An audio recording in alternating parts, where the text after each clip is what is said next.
ఇలాంటి స్వర్ణ యుగం కోసం,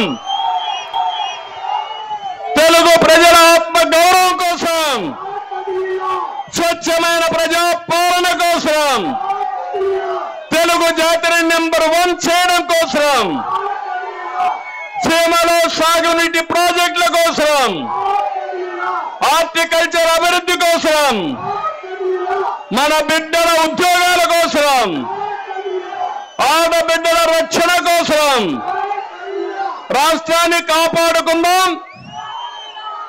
కడాన రాతియుగం పోవాలంటే స్వర్ణయుగం రావాలి. నేను స్వర్ణయుగం రావాలంటాను, మీరు రాతియుగం పోవాలని చెప్పాలి. స్వర్ణయుగం రావాలి, స్వర్ణయుగం రావాలి, స్వర్ణయుగం రావాలి. సైకో పోవాలి, సైకో పోవాలి, సైకో పోవాలి. పోలవరం ప్రాజెక్టు అన్ని వస్తాయి తమ్ముళ్ళు.